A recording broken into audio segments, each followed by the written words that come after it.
இது வங்கக்கடலா அல்ல சிங்கக்கடலா?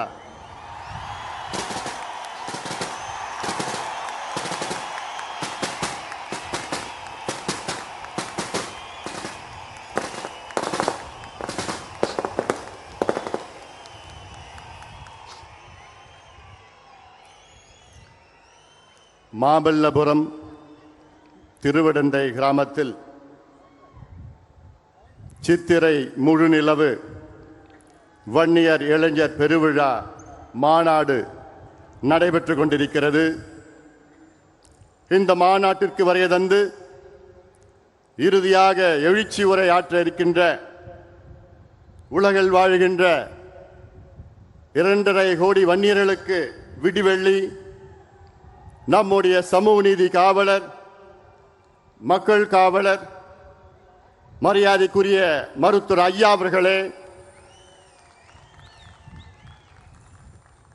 எனக்கு முன்பு பேசிய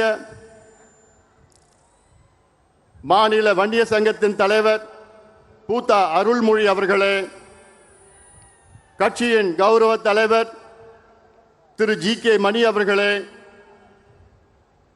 இந்த மாநாட்டு திடலை மிக சிறப்பாக வடிவம் அமைத்து கொடுத்த முன்னாள் மத்திய ரயில்வே துறை இணை அமைச்சர் ஏ.கே. மூர்த்தி அவர்களும், இந்த மாநாட்டில் நம்ம எல்லோரும் அன்போடு வரவேற்ற மாநில வன்னிய சங்கத்தின் செயலாளர், முன்னாள் சட்டமன்ற உறுப்பினர், இரவு பகலும் இங்கே தங்கி அழகுமிக்க இந்த திடலை நமக்கு கொடுத்த திருக்கச்சூர் ஆறுமுகம் அவர்களே,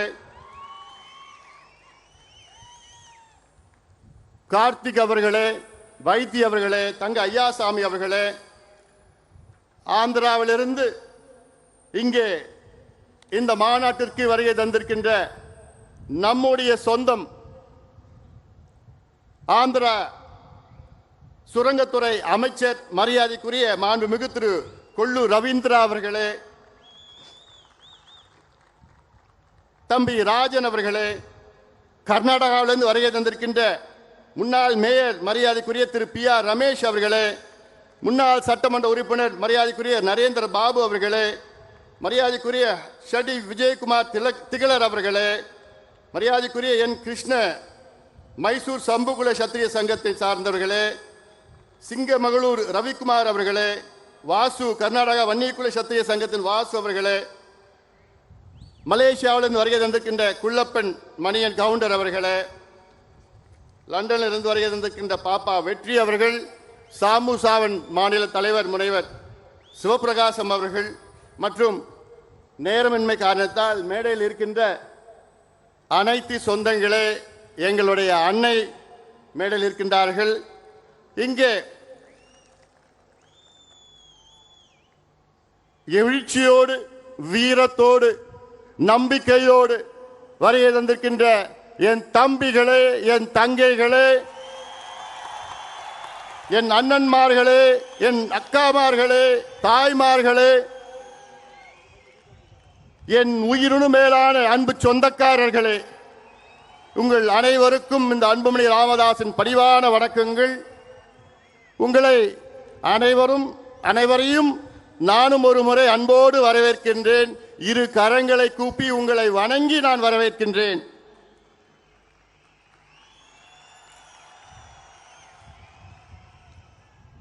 அந்த காலத்தில் சொல்லுவாங்க, அள்ளிக்கொடியை இழுத்தா பள்ளிக்கொடி வரும்னு சொல்லுவாங்க. தமிழ்நாட்டில் தனிப்பெரும் சமுதாயம் வன்னியர் சமுதாயம். The single largest community in Tamil Nadu வன்னியர்கள். அப்படிப்பட்ட நம் சொந்தங்கள் இன்று மாமல்லபுரத்தில் சித்திரை முழுநிலவு இங்கே அந்த நேரத்திலே இங்கே சந்திக்கின்றோம். இது ஏதோ ஒரு சமுதாய சந்திப்போ ஜாதி சந்திப்போ கிடையாது. இது நம்முடைய குடும்ப சந்திப்பு. வேற யாருக்கும் இப்படி அமையாது. இங்கே வந்திருப்பவர்கள் எல்லாம் என்னுடைய தொப்புள் குடி உறவுகள், என் சொந்தங்கள். இங்கே ஏதோ வந்தமா போனமா கிடையாது. இந்த சந்திப்பில் வரலாறு இருக்கிறது. இது சாதாரண சந்திப்பு கிடையாது. இதற்கு முன்பு இதே மண்ணிலே ஆயிரம் ஆண்டுகள் நம் சொந்தங்கள் இதே மண்ணிலே சித்திரை முழுநிலவு நேரத்திலே அந்த மணல் கடற்கரையிலே சோறு எடுத்துக்கொண்டு அங்கே சந்தித்தார்கள். ஆயிரம் ஆண்டுகள் நம்முடைய பாரம்பரியம் இது. அந்த பாரம்பரியத்தை பின்பற்றி தான் இங்கே நாம் சந்திக்கின்றோம். ஏதோ அரசியல் கூட்டம் கிடையாது, இது நம்முடைய வரலாறு. இந்த சந்திப்பில் எனக்கு இவ்வளோ எழுச்சியாக நடைபெறுகின்ற இந்த மாநாடு, தமிழ்நாட்டின் வரலாற்றில் இப்படி ஒரு மாநாடு யாரும் நடத்தியது கிடையாது என்று அவ்வளோ செய்திகள் என்று எனக்கு வந்து கொண்டிருக்கின்றன. ஆனால் இந்த நேரத்திலே எனக்கு மிகப்பெரிய ஒரு வருத்தம், என்னுடைய அண்ணன் காடுவெட்டியார் மாவீரன் இந்த மாநாட்டிலே இல்லை என்று. காரணம், 12 ஆண்டுகளுக்கு முன்பு இதே மண்ணிலே என்னுடைய அண்ணன் காடுவெட்டியார் அவர்கள் மிக பிரம்மாண்டமான மாநாட்டை நடத்தினார்கள். இன்று மட்டும் என் அண்ணன் காடுவெட்டியார் இருந்திருந்தால் நானும் அவருடைய அன்பு தம்பியை போன்று அந்த பகுதியிலே நான் அமர்ந்து கொண்டிருப்பேன். காடுவெட்டியார் மறைவில்லை, நம்முள் இருக்கின்றார். அவருடைய கனவு ஐயா காலத்தில் தமிழ்நாட்டை நாம் சொந்தம் ஆள வேண்டும், நாம் ஆள வேண்டும் என்ற அவருடைய கனவு அது. அதை நினைவாக்குவது இங்கே வருகை தந்திருக்கின்ற லட்சக்கணக்கான என் தம்பிகளும் என் தங்கைகளுடைய கடமையாக நான் பார்க்கின்றேன். அன்பு சொந்தங்களே,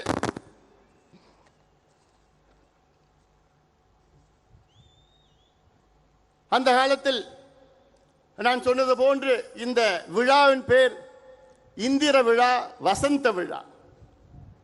அப்படித்தான் இந்த விழா இங்கே நடைபெற்றுக் கொண்டிருக்கிறது. தமிழ்நாடு மட்டுமல்ல, கர்நாடகா, ஆந்திரா, ஏன் மலேசியா, சிங்கப்பூரிலிருந்து வருகின்றிருக்கின்றார்கள் நம் சொந்தங்கள் எல்லாம். இன்று உலகத்தில் நம் சொந்தங்கள் 140 நாடுகளில் இருக்கின்றார்கள். நீங்கள் எல்லோரும் இந்த காட்சிகளெல்லாம் பார்த்திருப்பீர்கள். அதை பற்றி நான் அதிக பேச போவது கிடையாது. இனி நாம் என்ன செய்ய வேண்டும் என்று பேச இருக்கின்றேன். மாலையில் 4 மணியிலிருந்து நாம் பார்த்தோம், எத்தனையோ படங்களை பார்த்தோம், காட்சிகளை பார்த்தோம், நடனம் பார்த்தோம், ஒளிப்படங்களை பார்த்தோம். அதில் இன்றைய நம் இளைஞர்களுக்கு நம்முடைய பாரம்பரியம், நம்முடைய வரலாறு தெரியவில்லை.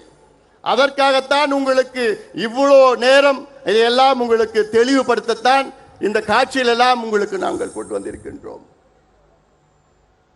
நெருப்பில் வந்தவர்கள் நாம். நமக்கு மட்டும்தான் ஒரு புராணம் இருக்கிறது. இந்தியாவிலே நம் சமுதாயத்துக்கு மட்டும்தான் ஒரு புராணம் இருக்கிறது, வேறு எந்த சமுதாயத்தும் கிடையாது. காரணம், நாம் வன்னியக்குள்ள சத்திரியர்கள் தான். அதே போன்று இந்த மண்ணை ஆண்டவர்கள், நம் குலத்தில் பிறந்த மன்னர்கள், ஜமீன்தார்கள், அது மட்டுமில்ல வள்ளல்கள், போராளிகள், தியாகிகள், அத்தனை பேரும் நீங்கள் பார்த்திருக்கிறீர்கள். உங்களுக்கு அதை சொல்வதெல்லாம் இங்கே இருக்கின்ற இளைஞர்களுக்கு ஒரு விழிப்புணர்வு ஏற்படுத்த வேண்டும் என்ற நோக்கத்திலே தான். சுதந்திரத்திற்கு முன்பு நினைத்து பாருங்கள், எத்தனை பேருக்கு தெரியும் நாகப்ப படையாட்சி? தென்னாப்பிரிக்காவிலே காந்தி அவர்கள் தொடங்கிய சத்தியாகிரக போராட்டத்தில் உயிர் நீத்த முதல் தியாகி. இந்திய விடுதலை சத்தியாகிரக போராட்டம் அடித்தளம். இந்திய விடுதலை போரிலே, அந்த சத்தியாகிரக போராட்டத்திலே தென்னாப்பிரிக்காவிலே உயிர் நீத்த முதல் தியாகி மயிலாடுதுறை சார்ந்த நாகப்பன் படையாட்சி. இது எவ்வளோ பெருமை, இது எவ்வளோ பெரிய வரலாறு. இது யாருக்காவது தெரியுமா? இல்ல. ஏன்? பின்னாடி படையாச்சின்னு பேர் வருது, வேற எந்த காரணம் இல்லை. அஞ்சலை அம்மாள் வீரத்தாய், கடலூரை சார்ந்தவர். காந்தி அவர்கள் அவர்களை பார்க்க நேரில் வந்தவர். அது மட்டுமல்ல, காந்தி அவர்கள் பார்க்க வேண்டும் என்று மருதான் இந்த குதிரையிலே அங்கே காந்தி அவர்களை சந்தித்தார் அஞ்சலை அம்மாள். அவரும் இன்னைக்கு இந்திய அளவிலே சுதந்திர போராட்ட வீரர் என்று வந்திருக்க வேண்டும். ஏன் வரல? ஏன்? இந்த ரத்தத்தில் பிறந்துட்டாங்க. அதான், வேற எந்த காரணம் இல்லை. ஏன்? நம்முடைய ஐயா ஆணைமுத்து படையாளி, ஐயா ஆணைமுத்து தந்தை பெரியார் அவருடைய உண்மையான வாரிசு. அவர் இன்னைக்கு யார் யாரோ வாரிசுன்னு சொல்லிட்டு இருக்கிறாங்க. ஐயா ஆணைமுத்து அவர்கள் அந்த காலத்தில் வட இந்தியாவில், நினைச்சு பாருங்க, இங்க இருந்து நம் சொந்தக்காரர் வட இந்தியாவில் போயிட்டு பீகார், உத்தரப்பிரதேஷ், மத்திய பிரதேஷ், ஹரியானா, ராஜஸ்தான்ல அங்கே அவ்வளவு விழிப்புணர்வு போராட்டங்கள் நடத்தி மண்டல் கமிஷனை வர வைத்தவர் ஐயா ஆணைமுத்து அவர்கள். மண்டல் கமிஷன் அவர் வர வைக்கலன்னா இன்னைக்கு இந்தியாவில் ஓபிசி இடஒதுக்கீடு கிடையாதுயா. இதுல எனக்கு ஒரு பெருமை இருக்கிறது. இந்தியாவிலே ஓபிசி இடஒதுக்கீடு இதை பெற்று தந்தது 2 சத்திரியர்கள். ஒன்று ஐயா ஆணைமுத்து அவர்கள், மண்டல் கமிஷனையே கொண்டு வந்தது. அடுத்தது நம்முடைய இனமான காவலர், சமூக நீதி போராளி மருத்துவர் ஐயா அவர்கள். ஐயா அவர்கள் இல்லை என்றால் இன்று இந்திய அளவிலே ஓபிசிக்கு கல்வியில 27 விழுக்காடு இன்று வரைக்கும் வந்திருக்காது. அந்த ஐக்கிய முற்போக்கு அரசிலே அந்த கூட்டத்தில் ஐயா அவர்கள் கலந்து கொண்டு சோனியா அம்மையாரை பார்த்து, நீங்கள் இடஒதுக்கீடு கொண்டு வருவீர்களா இல்லையா, இல்லை நாங்கள் இந்த கூட்டணியை விட்டு வெளியேறுகிறோம் என்று ஆவேசமாக பேசினார்கள். சோனியா காந்தி அம்மையார் அவர்கள் ஐயாவை பார்த்து, டாக்டர் கூல் டவுன் பண்ணுங்க, அமைதியா நம்ம பேசிக்கலாம். பிறகு அன்று மாலை மீண்டும் சந்தித்து ஒரு முடிவெடுத்தார் சோனியா காந்தி அம்மையார். என்னன்னு, மருத்துவர் ஐயா அவர்கள் அழுத்தத்தால் இந்தியாவிலே அந்த ஆண்டு, வருகின்ற ஆண்டில் ஓபிசிக்கு கல்வி நிலையத்திலே 27 விழுக்காடு இடஒதுக்கீட்டை அறிவித்தார் சோனியா காந்தி அம்மையார் அவர்கள். இது எவ்வளவு பெரிய வரலாறு! இது யாருக்காவது தெரியுதா? இல்லையே. இந்த ரத்தத்தில் பிறந்துட்டாங்க. இன்னைக்கு ஐயா இந்தியாவிலே 6 இடஒதுக்கீடுகளை பெற்று தந்திருக்கின்றார்கள். சாதாரணமா அது செய்ய முடியுமா? 6 இடஒதுக்கீடுகள். இன்னைக்கு ஒரு இடஒதுக்கீடும் யாரும் இந்தியாவில் யாரும் பெற முடியல. ஆனால் நினைத்து பாருங்கள், ஐயாவுடைய ஆவணப்படத்தில் நீங்க பார்த்திருப்பீங்க, அருந்ததிகளுக்கு 3 விழுக்காடு, இஸ்லாமியர்களுக்கு 3.5 விழுக்காடு, எம்பிசி 20 விழுக்காடு, வன்னியர்களுக்கு 10.5 விழுக்காடு, மத்தியிலே மருத்துவத்துறையிலே பட்டியலின மக்கள், பழங்குடி மக்களுக்கு 22.5 விழுக்காடு இடஒதுக்கீடு, இதர பிற்படுத்தப்பட்ட மக்கள் ஓபிசிக்கு 27 விழுக்காடு. இதுதான் வரலாறு. ஆனால் அந்த அளவுக்கு ஐயாவுக்கு அங்கீகாரம் இருக்கிறதா, கிடைத்திருக்கிறதா? இல்லை. ஏன்? இந்த ரத்தத்தில் பிறந்துட்டார். ஆனா இந்த சமுதாயம் எப்படி பயன்படுத்துறாங்க பாருங்க சமுதாயத்தை. தமிழ்நாட்டில் தனிப்பெரும் சமுதாயம் இன்னைக்கு படிப்பறிவு இல்லை, குடிசையில் வாழ்ந்து கொண்டிருக்கிறது, கூலி வேலை செய்து கொண்டிருக்கிறது, விவசாயம் செய்து கொண்டிருக்கிறது, எந்த தொழிலும் கிடையாது. இந்த சமுதாயத்தை ஆண்டு கொண்டிருக்கின்ற கட்சிகள் எல்லாம் வெறும் வாக்கு வங்கிகளாக பயன்படுத்திக் கொண்டிருக்கிறார்கள். ஓட் பேங்க், அவ்வளவுதான். உங்களை எப்படி பார்க்கறாங்க? ஓட்டு பேங்க், அவ்வளவுதான். தேர்தல் நேரம் வந்தா உங்களை பயன்படுத்துவாங்க, தேர்தல் முடிஞ்சா முடிஞ்சு போச்சு. அதே போன்று மற்ற சமுதாயங்களும் உங்களை எப்படி பயன்படுத்துகிறாங்க தெரியல. எங்கேயாவது பிரச்சனை வந்ததுன்னா உடனே ஓடி வருவாங்க. ஐயோ நீங்க தாங்க, வாங்க நீங்க தாங்க.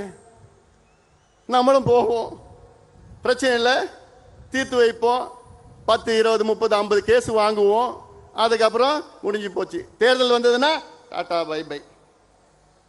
இதான் நம்முடைய காலகாலமா நடந்துட்டு இருக்குது. இல்லை, அதனால இன்றைக்கு இந்த கூட்டம், நாம் கூடிய கூட்டம், நம்முடைய உரிமைகளுக்காக நாம் இங்கே கூடியிருக்கின்றோம். எங்களுக்கு படிப்பு வேண்டும், எங்களுக்கு வேலை வேண்டும், எங்களுக்கு வாழ்வாதாரம் வேண்டும், நாங்கள் சுயமரியாதையோடு வாழ வேண்டும்.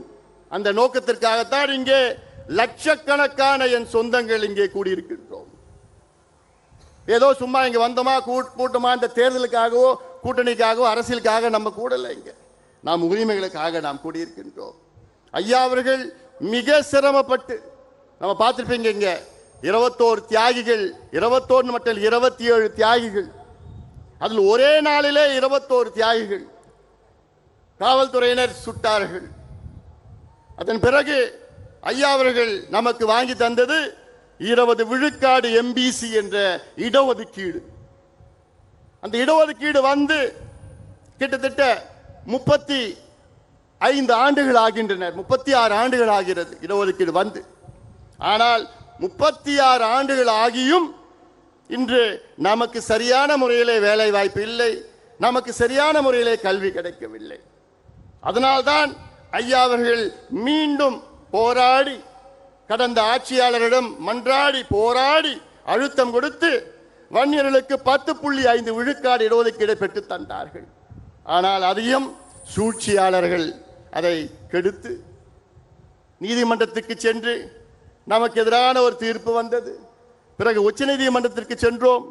உச்சநீதிமன்றத்திலே தெளிவாக தீர்ப்பு கொடுத்தார்கள். என்னவென்று, தமிழ்நாட்டில் வன்னியர்களுக்கு உள் ஒதுக்கீடு கொடுக்க எந்த தடையும் கிடையாது, அது நீங்கள் தாராளமாக கொடுக்கலாம், தரவுகளை சேகரித்து நியாயப்படுத்தி கொடுங்கள் என்று உச்சநீதிமன்றம் சொன்னார்கள். சொல்லி எவ்வளவு நாள் ஆகுது தெரியுமா? தீர்ப்பு வந்து எவ்வளவு நாள் ஆகுது தெரியுமா? 1136 நாட்கள். 1136 நாட்கள் தீர்ப்பு வந்து, ஆனால் தமிழக அரசு கொடுப்பதற்கு மனமில்லை, முதலமைச்சருக்கு கொடுப்பதற்கு மனமில்லை. எத்தனையோ முறை முதலமைச்சருக்கு நாங்கள் இப்போ பார்த்தோம், எத்தனையோ முறை சந்தித்தோம். ஆனால் முதலமைச்சர் அவர்கள் தொடக்க காலத்தில் நன்றாக எங்களை வரவேற்றார், நிச்சயமாக கொடுப்பேன் என்று நம்பிக்கை கொடுத்தார்கள். ஐயா அவர்கள் முதலமைச்சர் ஸ்டாலின் அவர்களை பல முறை சந்தித்தார். சந்திக்கின்ற பொழுது, ஐயா கவலைப்படாதீங்க, நிச்சயமா நான் தரேன், நான் ஒவ்வொரு முறையும் இப்போ பார்க்குறப்போ உறுதியாக நான் தரேங்க, நீங்கள் தைரியமாக போங்க. அதில் ஒரு முறை சொன்னார் என்கிட்ட, இந்த சட்டசபை கூட்டத்தொடரிலே கொடுக்கவில்லை என்றால் அடுத்த ஆண்டு கல்வி போயிடும் சொன்னப்போ, ஏன் இதற்காக நான் தனியாக ஒரு ஸ்பெஷல் அசெம்பிளி செஷன் வைக்கிறேன்னு என்கிட்ட முதலமைச்சர் உறுதி கொடுத்தார்கள். இப்படி இவ்வளோ காலமாக பார்த்தோம், கடிதம் எழுதினார் ஐயா, எல்லாம் பண்ணோம்.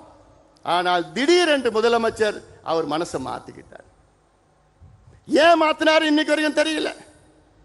2 ஆண்டு காலம் எங்களுக்கு உறுதியளித்த முதலமைச்சர் இறுதியாக எங்களால் கொடுக்க முடியாது, கணக்கெடுப்பு நடத்தாமல் வன்னியர்களுக்கு இடஒதுக்கீடு கொடுக்க முடியாது, அந்த கணக்கெடுப்பு மத்திய அரசு தான் எடுக்க வேண்டும் என்று ஒரு பொய்யான செய்தியை மீண்டும் மீண்டும் முதலமைச்சர் சட்டமன்றத்திலும் வெளியிலும் பேசிக் கொண்டிருக்கின்றார். எவ்வளவு பெரிய துரோகம் இது!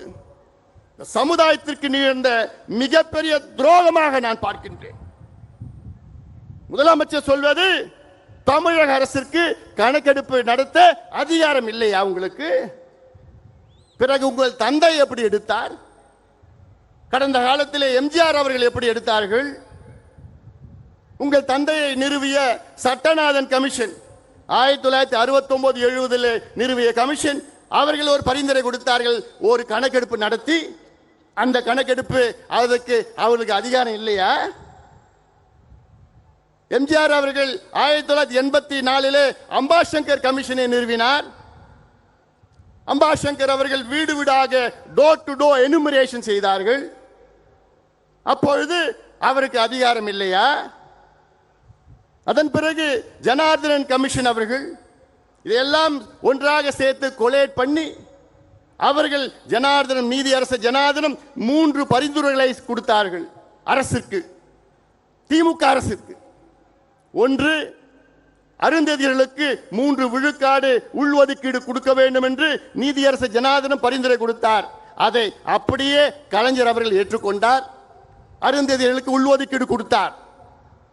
2வது பரிந்துரை ஜனார்தன் அவர்கள் கொடுத்தது, இஸ்லாமியர்களுக்கு 3.5 விழுக்காடு உள்ஒதுக்கீடு பிசியிலே கொடுக்க வேண்டும் என்று கொடுத்தார். அதையும் கலைஞர் அவர்கள் அப்படியே ஏற்றுக்கொண்டார். இதே நீதியரசர் ஜனார்தன் 3வது பரிந்துரை என்ன? வன்னியர்களுக்கு 13.1 விழுக்காடு தனி ஒதுக்கீடு கொடுக்க வேண்டும் என்று அந்த பரிந்துரையும் கொடுத்தார். அதை மற்றும் கலைஞர் ஏற்றுக்கொள்ளவில்லை. அதை மற்றும் குப்பைகளை தூக்கிவிட்டார், வீசிவிட்டார். எவ்வளவு பெரிய துரோகம் இது! எவ்வளவு பெரிய துரோகம் இது! உங்களுக்கு எங்களுடைய வாக்குகள் மட்டும் வேண்டும். 1957 திமுக போட்டியிட்ட முதல் தேர்தல். அந்த தேர்தலில் திமுக 15 தொகுதிகளில் வெற்றி பெற்றது. அதில் 14 தொகுதிகள் வன்னியர் வாழ்கின்ற பகுதி. 1962 திமுக 50 தொகுதிகளை வெற்றி பெற்றது. அதில் 45 தொகுதிகள் வன்னியர்கள் வாழ்ந்து கொண்டிருக்கிற தொகுதிகள். 1967 திமுக ஆட்சிக்கு வருகிறது. அப்பொழுது 138 தொகுதிகளை வெற்றி பெறுகிறது. அதில் 92 தொகுதிகள் வன்னியர்கள் வாழ்கின்ற தொகுதிகள். இப்படி இந்த சமுதாயம் உங்களை ஆட்சியில் அமர வைத்து உங்களுக்கு இவ்வளவு ஆதரவு கொடுத்து, ஏன் இன்னைக்கு திமுகவிலே அதிக சட்டமன்ற உறுப்பினர்கள் கொடுத்த சமுதாயம் என்ன சமுதாயம்? இந்த வன்னியர் சமுதாயம் தான். 23 சட்டமன்ற உறுப்பினர்களை இந்த சமுதாயம் உங்களுக்கு கொடுத்திருக்கிறது. அதிகபட்ச சட்டமன்ற உறுப்பினர்கள் ஒரு சமுதாயத்தில். ஆனால் உங்களுக்கு இந்த சமுதாயத்திற்கு படிப்பும் வேலையும் கொடுக்க உங்களுக்கு மனசு இல்லைன்னா எப்பேற்பட்ட மனசு உங்களுக்கு? துரோகமாக நான் பார்க்கின்றேன். சமுதாயத்துக்கு செய்கின்ற துரோகமாக பார்க்கின்றேன். அப்படி நாங்க உங்களுக்கு என்னையா செஞ்சோம்? என்ன நாங்க தப்பு பண்ணோம்? இதெல்லாம் நீங்கள் எல்லாம் சிந்திக்க வேண்டும். சும்மா ஏதோ வந்தோம் போனோம் பார்த்தோம் எல்லாம் கிடையாது. இந்த நேரம் முக்கியமான நேரம். இந்தியா பாகிஸ்தான் பிரச்சனை நடக்குது. அது ஒரு பக்கம் நடந்துட்டு இருக்கு. இன்னைக்கு சீஸ்ஃபயர் இருக்கு. ஆனாலும் இந்த நேரத்தில் ஏதோ நம்ம வந்தோம் ஆட்டம் பாட்டம்லாம் போடல. இங்க நிகழ்ச்சி போட்டதெல்லாம் உங்களுக்காக, உங்களை தெரிஞ்சு கொள்ளணும், உங்க வரலாறை தெரிஞ்சுக்கணும்னு தான் போட்டிருக்கு. ஏன்னா நீங்க யார் யார் பின்னாடியே போயிட்டு இருக்கீங்க. அடுக்கு மொழியில் வசனம் பேசினா முன்னாடி போயிட்டு இருக்கீங்க. சினிமாவில் நடிச்சா போயிட்டு இருக்கிறீங்க. ஆனா அதை விட முக்கியம், நீங்க படிக்கணும், உங்க பிள்ளைகள் படிக்கணும், படிச்சு வேலைக்கு போகணும்னு 45 ஆண்டு காலம் நம்முடைய மருத்துவர் ஐயா அவர்கள் உங்களுக்காக உழைத்துக் கொண்டிருக்கின்றார்கள். 45 ஆண்டு காலம் வித்து பாருங்கள். இன்னைக்கு தமிழ்நாட்டில் ஏன் நம்ம தனியா ஒதுக்கீடு கேட்கிறோம்? வன்னியர்கள் ஏன் கேட்கிறோம்? ஏன் கேட்டோம்? முதல்ல தமிழக அரசு சொல்லுது, இன்னைக்கு வன்னியர்கள் 20 விழுக்காடு எம்பிசியில 12% எடுத்துக்கிறாங்க, 13% எடுத்துக்கிறாங்க. இப்படி பொய்யான செய்தியை சொல்லிக் கொண்டிருக்கின்றார்கள். எவ்வளவு பெரிய ஒரு பொய் அது, துரோகம் அது. நான் அதுக்கு ஒரு உதாரணம் நான் சொல்றேன். இன்னைக்கு தமிழ்நாட்டிலே உயர் காவல்துறை பொறுப்பில் இருப்பவர்கள் 109 பேர். டிஜிபி, ஏடிஜிபி, ஐஜி, டிஐஜி, இந்த டாப் போலீஸ் ஆபீசர் 109 பேர் இருக்கிறாங்க. அதுல எத்தனை வன்னியர்கள் இருக்காங்க தெரியுமா? ஒண்ணே ஒண்ணு. இதை விட ஒரு சமூக அநீதி கிடைக்குமா? இருக்குமா? நடக்குமா? தமிழ்நாட்டில் தனிப்பெரும் சமுதாயம், சிங்கிள் லார்ஜஸ்ட் கம்யூனிட்டி தமிழ்நாட்டில் வன்னியர் சமுதாயம். ஆனால் 109 காவல்துறை உயர் அதிகாரியில் ஒரே ஒரு வன்னியர் இருக்கின்றார் என்றால் யாரு செஞ்ச தப்புங்க அது? இதுல 36 ஆண்டு காலம் எம்பிசின்னு உருவாக்கி, இந்த 36 ஆண்டு காலத்தில் தகுதியானவர் ஒருத்தர் கூட 2 பேர் கூட உங்களுக்கு கிடைக்கலையா? தமிழ்நாட்டில் இந்திய ஆட்சி பணியில 326 பேர் இருக்கிறாங்க ஐஏஎஸ்ல. இவங்க அரசாங்கம் சொல்ற கணக்கு வன்னியர்களுக்கு 10% 12% கிடைக்கிறதுனா எவ்வளவு வந்திருக்கணும்? கிட்டத்தட்ட 35 ஐஏஎஸ் அதிகாரிகள் வந்திருக்கணும் தமிழ்நாட்டில் இந்த சமுதாயத்தில். ஆனா எவ்வளவு பேர் தெரியுமா இருக்கிறாங்க? வெறும் 14 பேர் இருக்கிறாங்க. அந்த 14 பேர்ல 13 பேர் ப்ரொமோஷன் ஐஏஎஸ் ப்ரொமோஷன். சுதந்திர இந்தியாவில் 75 ஆண்டுகள் சுதந்திரம் அடைந்த பிறகுதான், அதாவது 3 ஆண்டுகளுக்கு முன்பு நடந்தது, 75 ஆண்டு சுதந்திரம் அடைந்த பிறகுதான் முதலாக ஒரு வன்னியர் சமுதாயத்தில் தமிழ்நாட்டில் டைரக்ட் ஐஏஎஸ் அதிகாரி வந்திருக்கின்றார். இதை விட ஒரு சமூக அநீதி நடக்குமா? கிடைக்குது. தமிழ்நாட்டில் நடந்துட்டு இருக்கு.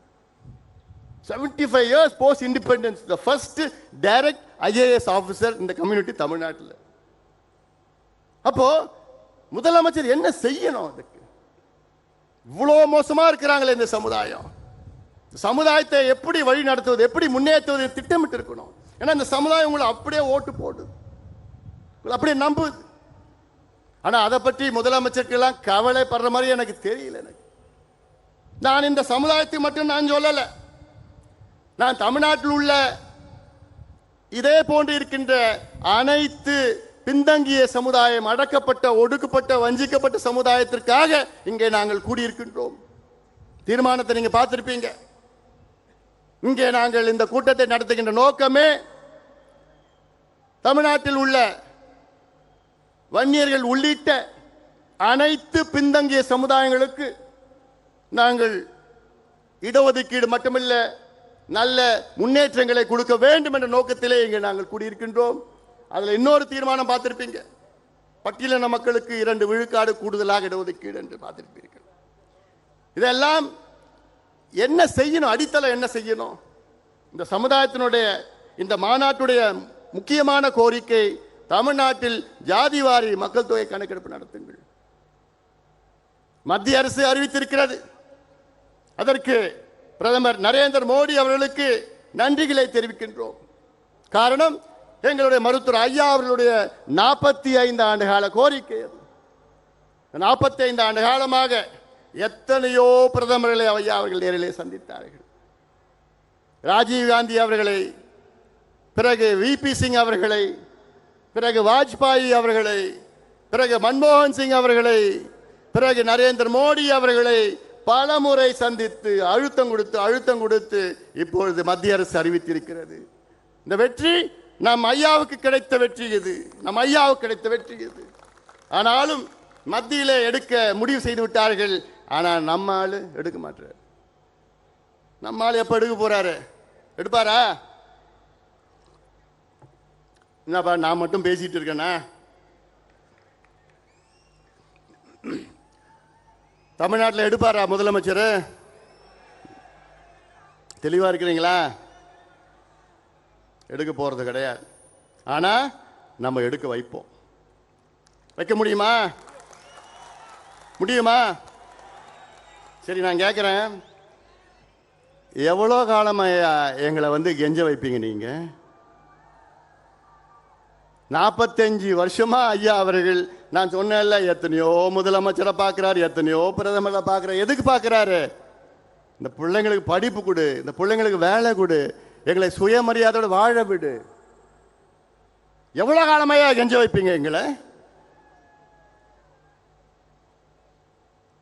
சரி, எனக்கு ஒரு ஆசை இருக்கு. என்ன ஆசை? நம்ம இவ்வளவு காலமா மனு கொடுத்துட்டு வரோம். இனி நம்ம மனு வாங்குகின்ற சமுதாயமாக மாற வேண்டும். முடியுமா? முடியுமா? நீங்க நினைச்சா நடக்கும். நீங்க நினைச்சா நடக்கும். இன்னைக்கு தமிழ்நாட்டு முதலமைச்சர் எல்லா அதிகாரமும் அவரிடம் இருக்கிறது. எல்லா அதிகாரிகள் இருக்கின்றார்கள், நிதி இருக்கிறது, எல்லாம் இருக்கு. ஆனா மனசு மட்டும் இல்லை அவருக்கு. ஒரு கணக்கெடுப்பு நடத்தினா தமிழ்நாட்டில் எவ்வளோ பிரச்சனை தீரும். உங்ககிட்ட நாங்க ஹைடெக் சிட்டி கேட்கல. இவங்க நினைச்சிட்டு இருக்காங்க ஒரு தமிழ்நாட்டினுடைய வளர்ச்சி என்றால் எல்லாம் மாலும் கட்டிட்டு, டைடல் பார்க் கட்டிட்டு, hi tech city, intellectual city, road பெருசா போட்டுவிட்டு, ஏர்போர்ட் பெருசா கட்டிக்கிட்டு, அதெல்லாம் நினைச்சிட்டு இருக்காங்க. இதுதான் வளர்ச்சின்னு நினைச்சிட்டு இருக்காங்க. அது என்னை பொறுத்த வரைக்கும் வளர்ச்சியா நான் பார்க்கல. வளர்ச்சினா அதை சுத்தி வாழ்கின்ற மக்கள் முன்னேறி இருக்க வேண்டும், முன்னேற வேண்டும், படிக்க வேண்டும், வேலைக்கு போகணும். பெரிய பெரிய இன்ஃப்ராஸ்ட்ரக்சர் பில்டிங்லாம் அது வளர்ச்சி கிடையாது. ஆனால் இதைத்தான் முதலமைச்சர் அவர்கள் அதை நினைத்துக் கொண்டிருக்கின்றார்கள். இன்னைக்கு ஏன் தமிழக அரசு சாதிவாரி கணக்கெடுப்பு நடத்தணும்? முதன்மை காரணம், தமிழ்நாட்டில் 69 விழுக்காடு இடஒதுக்கீட்டை பாதுகாக்க வேண்டும்.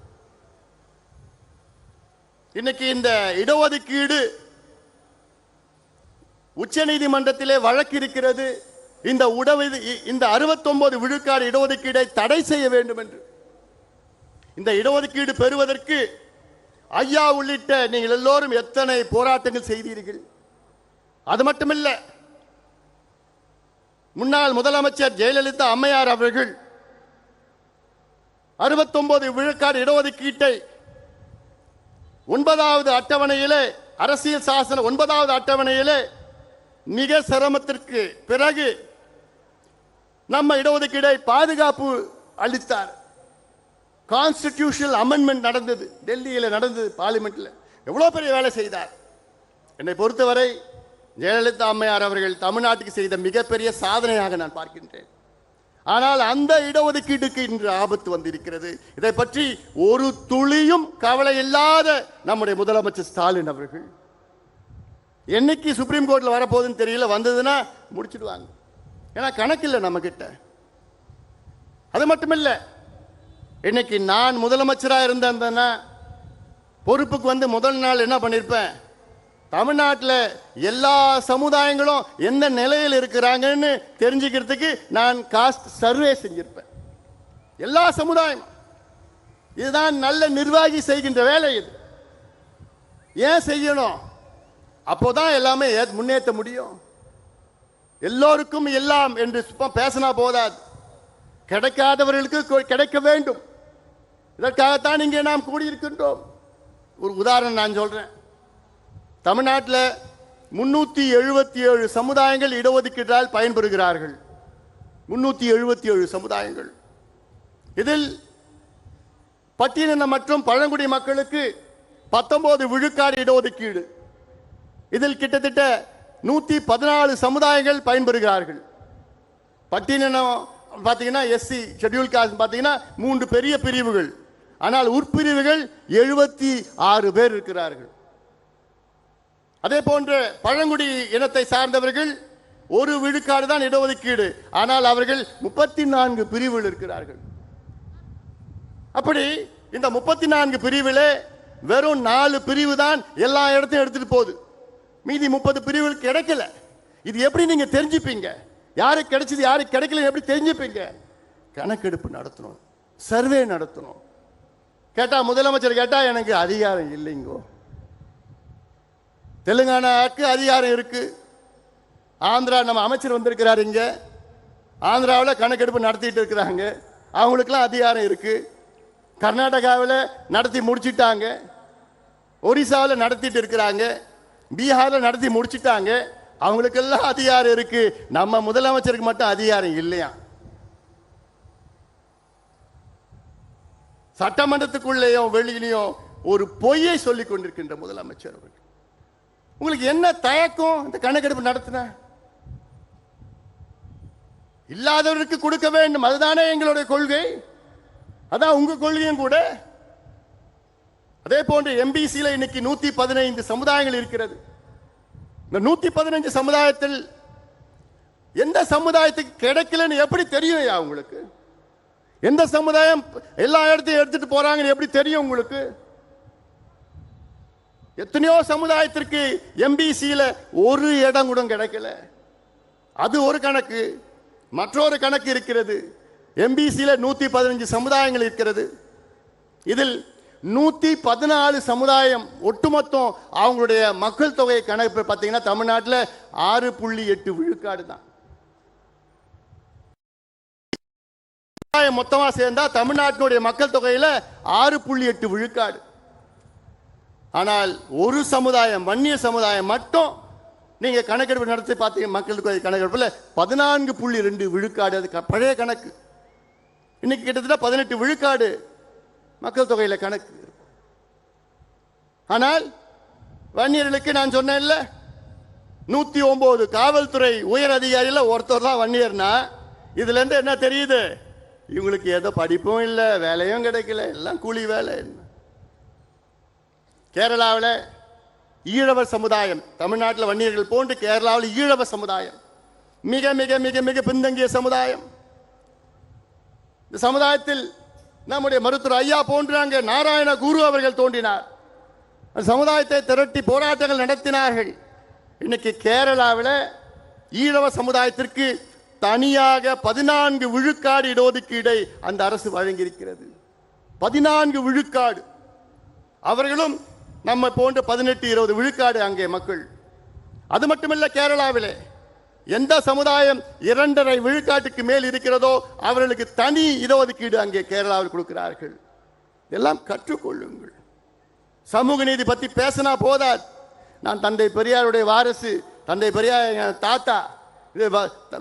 சமூக நீதி மண்ணுன்னு பேசிட்டு இருக்கீங்களே, ஒன்று மண்ணாங்கட்டியும் கிடையாது. இதெல்லாம் பேசுறதுக்கு உங்களுக்கு தகுதி கிடையாது. இதான் நாங்க கோரிக்கையா வச்சிருக்கிறோம். இங்க கணக்கெடுப்பு நடத்துங்க, இல்லாதவருக்கு கொடுங்க. ஏன் இன்னொன்னு நான் சொல்றேன், ஒரு படி மேல போறேன். நீங்க கணக்கெடுப்பு நடத்துனீங்கன்னா ஓபன் காம்படிஷன், முன்னேறிய வகுப்பினர்கள் அதுல யார் பின்தங்கி இருக்கிறா அவர்களுக்கு நீங்கள் ஏதாவது சலுகைகள் கொடுக்கலாம், நலத்திட்டங்கள் கொடுக்கலாம், கடன் கொடுக்கலாம் அவர் முன்னேற்றுவதற்காக. இதற்கு எப்படி தெரியும்னா கணக்கெடுப்பு நடத்தணும். இந்த கணக்கெடுப்பு யார் வேணா நடத்தலாம். ஐயா, இந்திய நாடாளுமன்றத்தில் 2008 ஒரு சட்டத்தை நிறைவேற்றினார்கள். இந்திய மக்கள் தொகை புள்ளியியல் சேகரிப்பு சட்டம், இந்தியன் ஸ்டாட்டிஸ்டிக்கல் ஆக்ட் 2008. இந்த சட்டத்தின்படி இந்தியாவிலே மத்திய அரசு கணக்கெடுப்பு நடத்தலாம், மாநில அரசு கணக்கெடுப்பு நடத்தலாம், உள்ளாட்சி பிரதிநிதிகள் கணக்கெடுப்பு நடத்தலாம், ஏன் பஞ்சாயத்து தலைவர் கூட கணக்கெடுப்பு நடத்தலாம்.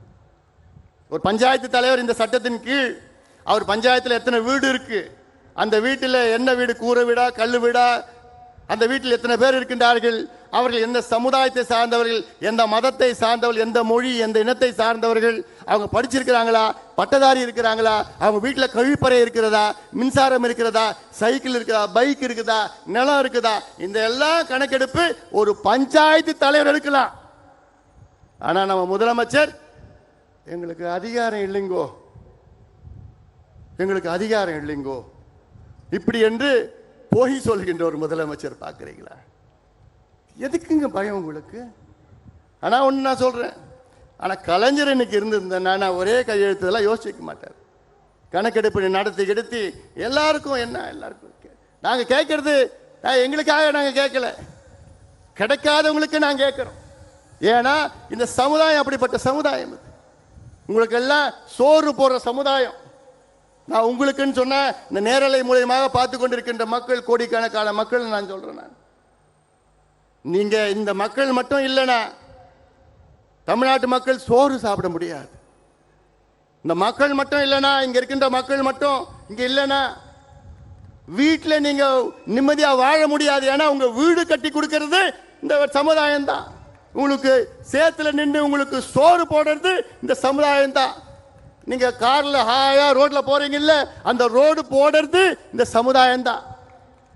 உங்களை மானத்தை காப்பாத்துறது, நீங்க போடுற ட்ரெஸ் போடுறீங்கல்ல, அந்த பருத்தியை விளைய வைக்கிறது இந்த சமுதாயம் தான்.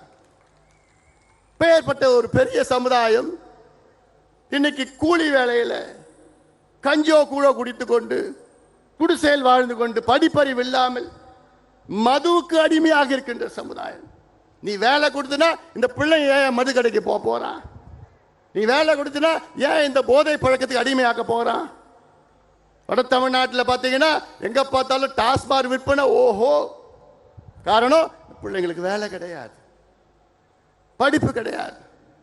இதை உருவாக்குங்கள் என்று மருத்துவர் ஐயா அவர்கள் கெஞ்சிட்டு இருக்காரு. 45 ஆண்டு காலம் கெஞ்சிட்டு இருக்கிறார் ஐயா. எவ்வளவு ஆழமாக கெஞ்ச வைப்பீங்க எங்களை? நீங்க எல்லாம் முடிவு பண்ணா போதும், கட்சியெல்லாம் பார்க்காதீங்க. வரும் காலம் நம் காலம். அந்த முடிவை நீங்க எடுங்க. என் தம்பிகள் என் தங்கைகள், நீங்க முடிவு எடுத்தா போதும். யாரோ பின்னாடி போறீங்க, போவாதீங்க. வாங்க, எங்கள் பின்னால் வாங்க, இந்த அண்ணன் பின்னால் நீங்க எல்லாம் வாங்க. உங்களுக்காக நான் வாழ்ந்து கொண்டிருக்கின்றேன். மாவீரன் குருவை போன்று நான் உங்களுக்காக நான் வாழ்ந்து கொண்டிருக்கின்றேன். ஒட்டுமொத்த என் சொந்தங்கள் எல்லாம் வாருங்கள், என் பின்னால் வாருங்கள்.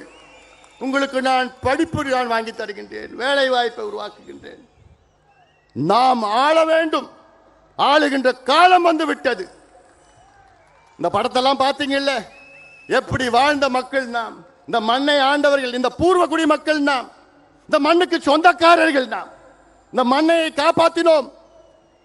இந்த மண்ணுக்காக எத்தனையோ ஏரிகளை வெட்டினோம். வீராணம் ஏரியிலிருந்து, செம்பரம்பாக்கம் ஏரியிலிருந்து, மதுராந்தகம் ஏரியிலிருந்து, அரசமங்கலம் ஏரியிலிருந்து, வெல்லிங்டன் ஏரியிலிருந்து எல்லா ஏரியும் வெட்டியது யாரு? என் பாட்டன். என் பாட்டன் பூட்டன் இந்த மண்ணை பாதுகாத்து, காடை வளர்த்து, மரங்களை நட்டு, இந்த மண்ணை செழுமையாக ஆக்கிய என் பாட்டன் பூட்டன் பூரக்குடி மக்கள் நாம் இந்த மண்ணுக்கு சொந்தக்காரர்கள். ஆனால் இவங்க வந்தாங்க, கோமணத்தை புடுங்கினாங்க, நிலத்தை புடுங்கினாங்க, விவசாயத்தை அழிச்சாங்க, எல்லாத்தையும் நம்மள நாசமாக்கி கூலியாக ஆக்கி மதுவை கொடுத்து நம்ம குடியாரனாக மாற்றி விட்டாங்க. இதான் இவர்கள் செய்தது.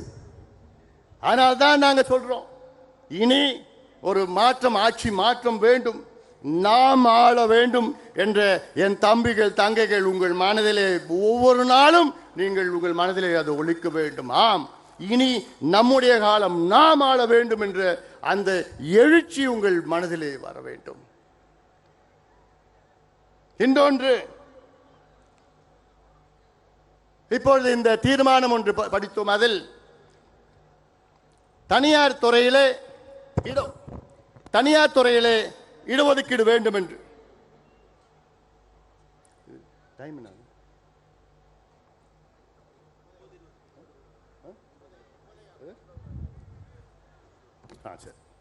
தனியார் துறையில இடஒதுக்கீடு வேண்டும். எதுக்கு வேணும்? ஏன்னா ஒரு காலத்தில் மத்திய அரசுல 36 லட்சம் வேலை வாய்ப்பு இருந்தது. ஆனா இன்னைக்கு அது 26 லட்சமாக குறைந்திருக்கிறது. 10 லட்சம் குறைஞ்சிடுச்சு. எப்போ? கடந்த 15 ஆண்டுகள்ல. தமிழ்நாட்டில் கிட்டத்தட்ட 2002 தமிழ்நாட்டில் 12 லட்சம் அரசு வேலைகள் இருந்தது. இன்னைக்கு அது 8 லட்சமாக குறைந்தது. வேலை இல்லை, அரசு வேலையே கிடையாது. அது இல்லாமல் தமிழக அரசு என்ன செய்யறாங்கன்னா, இந்த group D, group C and group D இதை ரெண்டுத்தையும் எல்லாமே அவுட் சோர்ஸ் பண்ணிடுறாங்க, தனியார் மயமாக்கிட்டாங்க. அவங்களுக்கு இந்த ஒப்பந்த முறையில் வேலை வாய்ப்பை உருவாக்கி, அந்த ஒப்பந்த முறையெல்லாம் அதில் ரிசர்வேஷன் இடஒதுக்கீடு கிடையாது, காசு வாங்கிட்டு அவங்க வேலையை சேர்த்துடுறாங்க. அதனால இனி எங்களுக்கு தனியார் துறைகளை இடஒதுக்கீடு வேணும். இந்த சட்டத்தை இயற்றுங்கள், சட்டத்தை கொண்டு வாருங்கள். காரணம், அரசில் வேலை இல்லை எங்களுக்கு. அதே போன்று தமிழக அரசு ஆட்சி வருவதற்கு முன்பாக நீங்கள் ஒரு சத்தியம் செய்தீர்கள். நாங்கள் ஆட்சிக்கு வந்தவுடன் தனியார் துறையிலே தமிழ்நாட்டில் உள்ள தமிழர்களுக்கு 75 விழுக்காடு அங்கே வேலை வாய்ப்பிலே நாங்கள் ஒதுக்கீடு ஒதுக்குவோம் என்று சொன்னீர்கள். இன்னைக்கு வரைக்கும் நடக்கல. அது ஒரு பக்கம். அடுத்தது நாங்கள் சொல்வது, ஒரு உதாரணம், ஏதாவது ஒரு அரசு திட்டம் நீங்கள் செயல்படுத்துகிறீர்கள் என்றால் அந்த அரசு திட்டத்திலே நம்முடைய மக்களுடைய நிலங்களை பிடுங்கி அவர்களை அச்சுறுத்தி குண்டர் சட்டத்திலே போட்டு அவர்களை சிறையில் அடைத்து அவர்களுடைய இடங்களை பிடுங்கி கொண்டிருக்கின்ற அரசு, தமிழக அரசு. இனி அது நடக்காது, நடக்க விட மாட்டோம். அதாவது நான் ஆட்சியில் இருந்தோம்னா, நம்ம ஆட்சியில் இருந்தால், நான் முதலமைச்சராக இருந்தால் என்ன பண்ணும் தெரியுமா? ஒரு உதாரணம், என்னுடைய ஆசை சென்னையிலுக்கும் கன்னியாகுமரிக்கும் ஒரு 10 வழி சாலை போடணும். சென்னைக்கும் கன்னியாகுமரிக்கும் 10 வழி சாலை, கிரீன்ஃபீல்டு. அது எப்படி நான் செய்வேன்னா, நிலத்தை நான் போய் விவசாயிடம் கேட்பேன், ஏன்னா இது அவசியமானது என்று கேட்டு அந்த விவசாயி நடத்த கொடுத்தாங்கன்னா அந்த விவசாயிய இந்த திட்டத்திலே ஒரு பங்குதாரராக நான் சேர்ப்பேன், ஒரு ஸ்டேக் ஹோல்டர். ஸ்டேக் ஹோல்டர்னா அந்த நிலம் எவ்வளவு கொடுக்குறாங்களோ அந்த திட்டத்திற்கு அவங்களும் பங்குதாரர், ஷேர் ஹோல்டர். அவங்களுக்கு மாதம் மாதம் அவங்க பேங்க்ல போய் பணம் போய் சேரும். இந்த டோல்கேட்ல கலெக்ட் பண்றான் பாரு காசு, எவ்வளோ கோடி கணக்கான, ஆயிரக்கணக்கான கோடி, அதுல 3ல் 1 பங்கு கொடுத்து நிலம் கொடுத்த விவசாயிக்கு மாசம் மாசம் போய் சேரும். அப்ப என்ன பண்ணுவான் விவசாயி? விவசாயத்தில் நட்டோம், எடுத்துக்குங்கன்னு சொல்லப்போம். இதுதான் முறையானது. ஏன் இப்போ பரந்தூர் விமான நிலையம் 5000 ஏக்கர் எடுக்கிறீங்க, அதில் கிட்டத்தட்ட 3200 ஏக்கர் விவசாய நிலம், தனியார் நிலம். அது அந்த விமான நிலையத்தில் அங்க இருக்கின்ற விவசாயிகளை பங்குதாரராக சேருங்க. ஏன் அவங்களை நீங்க அகற்றுறீங்க? ஏன் அது அதானி அம்பானி மட்டும்தான் அது கொடுக்கணுமா? அதற்கு முதலாளி அதானி அம்பானி மட்டும்தான் இருக்கணுமா? ஏன் அங்க இருக்கிற விவசாயிகளும் அந்த விமான நிலையத்துக்கு முதலாளி ஆக்குங்க, அவங்களுக்கு பங்கு கொடுங்க, ஷேர்ஸ் கொடுங்க, அவங்களுக்கு மான மரியாதையோட வாழ வையுங்க. இதைத்தான் செயல்படுத்த வேண்டிய. இவ்வளோ திட்டம் இருக்குயா எங்க கிட்ட, எவ்வளோ திட்டம் இருக்கு. ஆனா அந்த அதிகாரம் தான் கிடையாது. நீங்க மட்டும் நினைச்சு அந்த அதிகாரத்தை நீங்க மட்டும் கொடுத்தீங்கன்னா தமிழ்நாட்டை சிங்கப்பூருக்கு நிகராக எங்களால் மாற்ற முடியும். அது எங்களால் மட்டும்தான் முடியும், நம்மால் மட்டும்தான் முடியும், வேற யாரால முடியாது, யாரும் தெரியாது. ராத்திரி 2 மணிக்கு என்னை எழுப்பி கூப்பிட்டா, எழுப்பிட்டு தமிழ்நாட்டில் என்ன பிரச்சனை இருக்கு, ராமநாதபுரம் மாவட்டத்தில் என்ன பிரச்சனை இருக்குன்னா 2 மணிக்கு நான் சொல்லுவேன். நான் ராமநாதபுரத்தில் இந்த பிரச்சனை, இந்த தீர்வு, அந்த பிரச்சனைக்கு தீர்வு, அந்த ராமநாதபுரத்தில் இந்த ஒன்றியத்தில் இந்த பிரச்சனை, இல்லை ஆர்எஸ் மங்கலம் ஏரியில் இந்த பிரச்சனை, இப்படி எல்லாம் என்னால் சொல்ல முடியும். தமிழ்நாட்டில் 38 மாவட்டத்தில் உள்ள என்னென்ன பிரச்சனை இருக்கிறோ அத்தனையும் எங்களால் சொல்ல முடியும். பிரச்சனை மட்டுமில்லை, அதற்கு என்ன தீர்வுன்னு சொல்ல முடியும். அதுதான் நமக்கும் மற்றவர்களுக்கும் வித்தியாசம். ஆக தமிழக மக்களே, எங்களுக்கு ஒரு வாய்ப்பளியுங்கள். சமுதாயத்துக்கு நான் கேட்க, சமுதாயத்துக்கு மட்டும் நான் கேட்கல, சமூக நீதிக்கு ஒரு வாய்ப்பளியுங்கள். நாங்கள் ஆட்சிக்கு வந்தால் தமிழ்நாட்டில் உள்ள சமூக நீதி, உண்மையான சமூக நீதியை நாங்கள் நிலைநாட்டுவோம். போலியான சமூக நீதி இப்ப இருக்கின்ற போலியான சமூக நீதி போன்ற கிடையாது. காரணம், அதில் நாங்கள் ஊறியவர்கள். எங்கள் ஐயா அவர்கள் 45 ஆண்டு காலம் ஊறி இருக்கின்றார்கள். இந்தியாவிலே கிட்டத்தட்ட நினைச்சு பாருங்கள், இந்தியாவிலே 100 கோடி மக்கள் பயன்பெறுகின்ற இடஒதுக்கீட்டை கொண்டு வந்தவர் எங்களுடைய மருத்துவர் ஐயா அவர்கள். 100 கோடினா எப்படி நான் கேட்பீங்க? ஓபிசி ரிசர்வேஷன் அது 27%. இதே போன்ற எஸ்சி எஸ்டி ரிசர்வேஷன் மத்தியில் மருத்துவ படிப்பில் அதில் 22.5 விழுக்காடு ரிசர்வேஷன். ஆக கிட்டத்தட்ட 100 கோடி மக்கள் பயன்பெறுகிறார்கள் என்றால் அதற்கு ஒரே காரணம் எங்களுடைய மருத்துவர் ஐயா அவர்கள் தான். ஆக இதையெல்லாம் மாற்றி அமைக்க நாம் எல்லோரும் இன்று இனி வரும் காலத்திலே ஒன்று கூடுவோம். மீண்டும் சொல்கின்றேன், என்னுடைய அன்பு அண்ணன் காடுவெட்டியாருடைய அன்பு கனவு, ஆசை கனவு, நாம் ஆள வேண்டும், நாம் ஆள வேண்டும். அந்த காலத்தில் எப்படி வாழ்ந்தோம், எப்படி வீழ்ந்தோம், இன்று எப்படி இருக்கின்றோம், இதை நீங்கள் ஒவ்வொருவரும் மனதிலே வைத்துக் கொள்ள வேண்டும். ஒவ்வொருவரும் மனது வைத்துக்கொண்டு அது வரும் காலத்திலே நாம் எல்லோரும் ஒன்றாக இணைவோம். இந்த கட்சி அந்த கட்சியெல்லாம் பார்க்காதீங்க, வாங்க இந்த அண்ணன் அன்புமணி பின்னால் நீங்கள் எல்லோரும் பாருங்கள். உங்களுக்கு விடிவு நிச்சயமாக உங்களை முன்னேற்றுவது என் கடமை, என்னுடைய கடமையாக நான் பார்க்கின்றேன். ஆக இந்த செய்தி இன்னும் எவ்வளோ பேசிட்டு இருக்கலாம். ஐயா பேசணும், எழுச்சி உரை, ஐயாவுடைய எழுச்சி உரை இருக்கிறது, ஐயா பேசணும். நீங்கள் எல்லாம் இங்கே வந்திருக்கிறீர்கள். என்னுடைய ஒன்னே ஒரு வேண்டுகோள், நான் இந்த மாநாடு நான் கிட்டத்தட்ட ஒரு 1.5 மாதமாக எனக்கு தூக்கம் இல்லை. இன்றைக்கி ராத்திரியும் நான் தூங்க போகிறது கிடையாது. ஏன்னா நீங்கள் எல்லாமே நீங்கள் பத்திரமா வீட்டுக்கு போய் சேர்ந்துட்டீங்க. அந்த செய்தி வந்த பிறகு தான் நான் எனக்கு தூக்கம் வரும். அது வரைக்கும் எனக்கு தூக்கமே வராது. மீண்டும் மீண்டும் சொல்கிறேன், நீங்கள் பத்திரமா எந்த பிரச்சனையும் இல்லாமல் அமைதியான முறையில் நீங்கள் போங்க. நான் மற்ற தலைவர்கள் போன்று கிடையாது. நீ அத்துமீறு, அது செய், இதை செய்யலாம் நான் சொல்ல மாட்டேன். நீ அமைதியாக இரு, படித்து வேலைக்கு போ, வேலைக்கு போய் உன் குடும்பத்தை காப்பாற்ற, அப்புறம் கட்சிக்கு வா.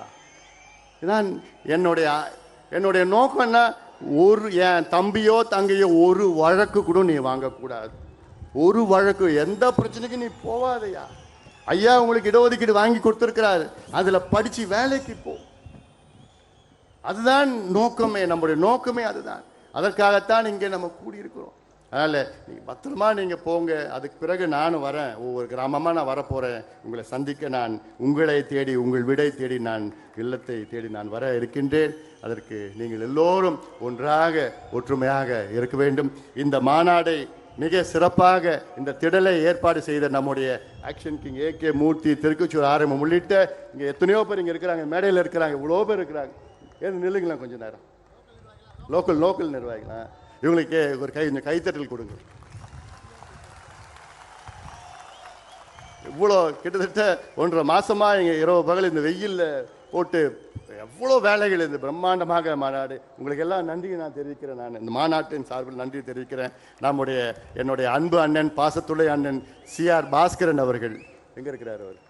கை அவருக்கு ஒரு மிகப்பெரிய ஒரு நன்றி. ஏன்னா அவர் வந்து இது வரைக்கும் 20 மாநாடுகள் அவர் நடத்தியிருக்கிறார். இன்னைக்கு இதுக்கு இந்த மாநாட்டையும் நடத்துறான்னு அவரே எல்லாம் சேர்ந்து உட்கார் நடத்தியிருக்கிறாரு. அது மட்டும் இல்லை, இங்கே நம்முடைய சுந்தர் நவீன் அவர்கள் டீம், பிரிசிஷன் டீமுக்கு என்னுடைய நன்றிகளை நேரத்தில் தெரிவிக்கின்றேன். எல்லாத்துக்கும் மேலே நான் காவல்துறைக்கு மிகப்பெரிய நன்றியை நான் தெரிவிக்கின்றேன். காவல்துறை மிகப்பெரிய ஒத்துழைப்பு தந்தது. ஐஜி, எஸ்பி ஸ்பெஷலாக சொல்கிறேன் நான். அப்புறம் டிஎஸ்பி பாவம், அவர் எங்கே பார்த்தாலும் சுற்றிட்டு இருந்தார். எல்லாத்துக்கும் காவல்துறையில் அவ்வளோ பேரும் எங்களுக்கு பாதுகாப்பு அளித்து உங்களை ரொம்ப நாங்கள் சிரமப்படுத்திக்கிட்டோம். உங்களுக்கு நன்றிகள் இந்த மாநாட்டை சார்பில் தெரிவித்து உங்களை பத்திரமா போங்க, ஜாகிரதையாக போங்க. ஐயா இப்போ எழுச்சியுரையாற்றிருக்கிறார். ஐயா முடித்த உடனே நீங்கள் எல்லாமே அமைதியான முறையில் பத்திரமா போய், அப்போ தான் எனக்கு இந்த செய்தி எல்லாம் வீட்டுக்கு போனோன்னு செய்தி வந்ததுக்கப்புறம் தான் எனக்கு தூக்கம் வரும். அதனால் நீங்கள் எழுச்சியாக இருங்கள். நாம் வெற்றி பெறுவோம். இனமே எழு, உரிமை பெறு. நன்றி.